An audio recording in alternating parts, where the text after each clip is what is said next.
ځوان سلام وګرځاوه، څادر یې ټول کړ، ولاړ شو، سترګې رډې راوختې. ماریا د کېږدۍ څنګ ته ولاړه وه. ګڼ کوچیانی کمیس یې په تن و. د کمیس په لمنې پورې سپینو روپیو ټال خوړ. لستونو ته یې ګونګړوګان ورلوېدلي وو او ټټر یې له شنو مریو ډک و. ځوان نږدې ورغی. نجلۍ ته یې په لومړي ځل په ځیر وکتل. ښه ورته ښکاره شوه. هسکه غاړه یې درلوده، ټټر یې راوتلی و او په ډکو سرو شونډو یې یوه خوږه مسکا پرته وه. ځوان جټکه وخوړه. څنګه مې جوړه کړه؟ څوک به دا ووایي چې کوچۍ نه ده؟ ها؟ ځوان خپلې خور ته وکتل. تر څنګ یې ولاړه وه. ویې خندل. بلا یې بلا. وروسته کېناست. د سپي په غټ سر یې لاس تېر کړ. ماریا ته یې وکتل. په خندا یې وویل خو دومره ازادي مه ورکوه. د وړانګې تندی تریو شو. لالا وبا لري، چیرې به لاړه شي؟ یوې خواته دښته ده، بل لوري ته غونډۍ. د ځوان شونډې وخوځېدې. احتیاط یې هم ویلی. مخ یې واړاوه. د رمې خواته روان شو. وروسته یې یو لوی پسه له ځمکې پورته کړ، پریست او د پسه د وړیو په سکوللو بوخت شو.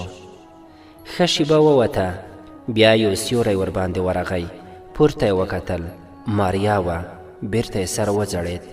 نجلۍ وویل مننه. د ځوان شونډې وخوځېدې. څه؟ معنا کور ودان. د څه لپاره؟ زه دې دوهم ځل ونه تړلم. ځوان وخندل. ورو یې وویل په دې شرط چې منونکې واوسې. ماریا په خبره کې ورولوېده. قول دی. ځوان وویل ځه سمه ده، باور به وکم، خو غلی شو. پسه یې په بل مخ واړاوه. نجلۍ وویل خبرې کولی شم؟ ځوان وخندل. اوس دې هم خوله نه ده ګنډلې.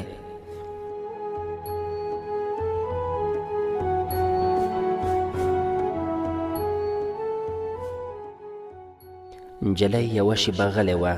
بیا یې یو دم وویل ورور دې چیرته دی؟ ځوان نیغ ورته وکتل. بیرته یې سر وځړېد. پسه ناره کړه. یو موټی سپینې وړۍ په وینو سرې شوې. ځوان ځمکې ته لاس کړ.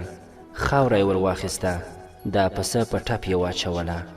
ورو یې وویل ماین ته یې ځمکه کیندله، پام یې نه و، په خپل ماین والوت.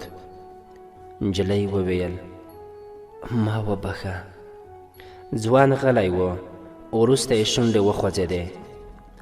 هغه ته مو تېر کال ښځه راوړه، زوی یې په اسمرګي پیدا شو. نجلۍ وویل پلار دی؟ پلار مې قومندان دی، ډېر وخت په غره کې وي، کور ته کم راځي. سپی وغورېد. ځوان ورته وکتل. څو ګامه لرې ولاړو. ورو یې وویل چغه. سپي لنډه لکۍ وخوځوله. ځای پر ځای پرېوت. ماریا لرې وکتل. دوه تورې کېږدۍ ښکارېدلې. ویې ویل هغه هم کوچیان دي؟ ځوان سر پورته کړ. دښتې ته یې وکتل. شونډې یې وخوځېدې. هو هلته یې مینه ده. مینه؟ ځوان وویل موږ ژمی ګرمسیر ته ځو، اوړی دلته اړوو. د کوچیانو مینې معلومې دي، داسې لکه د ځایي وچه کور کلی معلوم وي. څوک دا حق نه لري چې د بل یوه په مینه کې واړوي. ځوان غلی شو. په ابیاتي پورې نښتې وړۍ یې لرې کړې.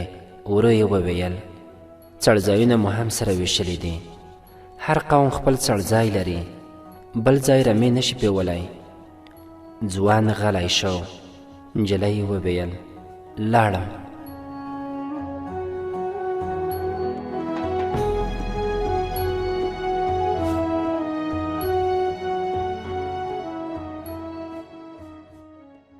ځوان وړۍ سکوللې.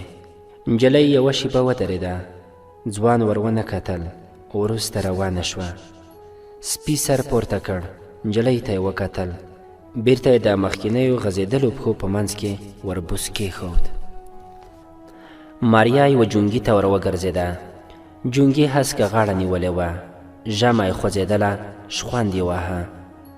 یوه شېبه له جونګي سره ودرېده، بیا یې وړانګې ته پام شو. پیاز یې وړول، ورغله، د هغې تر څنګ کېناسته. ورو یې وویل: په اشپزۍ کې څنګه یې؟ څه؟ دې کولی شې؟ وړانګې وخندل، لندې غټې سترګې یې ور واړولې. ورو یې وویل: په ښوروا کې تکړه یم. ماریا کاسې ته وکتل. د پیازو په غوڅو شویو ځایونو باندې د چاړې تورې خیرې ښکارېدلې. دا وخت یو غږ شو. دوې ټیټې هلیکوپترې راغلې. ځوان منډه کړه. ماریا یې تر مټ ونیوله. دواړه کېږدۍ ته ننوتل. دروند غږ کېږدۍ ولړزوله. ماشوم وچونګېد. ځوان سوړه سویلی ویست. د ماریا سترګې رډې راختلې وې. بوډۍ د هغې نګور او وړانګه کېږدۍ ته ورننوتې. دوی ورخطا وې. ځوان ماریا ته مخ ور واړوه. ورو یې وویل: ته به مو په بلا وخورې. ماریا په حیرانۍ ورته کتل. وړانګې په خواره خوله وویل: تیارې وې تېرې شوې. ځوان چیغه کړه: پلار مې ولې خپله کورنۍ په بلا خوري؟ بل ځای نه و؟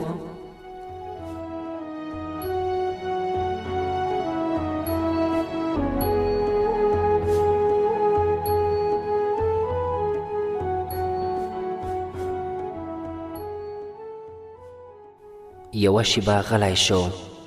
بیا یې ورو وویل: باید احوال ورکړم. دا نجلۍ دلته نشي پاتې کېدی. ماریا په منډه له کېږدۍ ووته. لاړه. لرې په یوه لویه ډبره کېناسته. دښتې ته یې وکتل. لویه دښته وه، پای یې نه معلومېده. تر یوه ځایه خړې سپاندې ولاړې وې. وروسته سپېرې شګې ښکارېدلې. بیرته یې سر وځړېد. تر یوې وړې تیږې د چرموښکۍ خړه لکۍ راوتلې وه. څنګ ته یې تور میږیان لیکه روان و. یو دم یې پر اوږه لاس ولګېد. ورمېږ یې کوږ کړ. څنګ ته یې وړانګه کېناسته. تر ډېره غلې وې. وروسته ماریا په ژړغوني غږ وویل: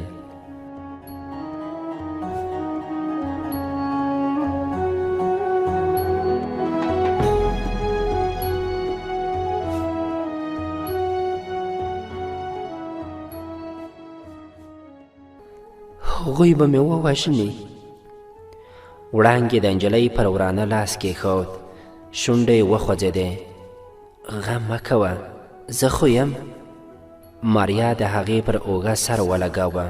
یو دم یې وژړل. وړانګې د نجلۍ په تورو ویښتو کې ګوتې تېرې کړې. ورو یې وویل: زړه دې غټ ونیسه. ماریا ژړل.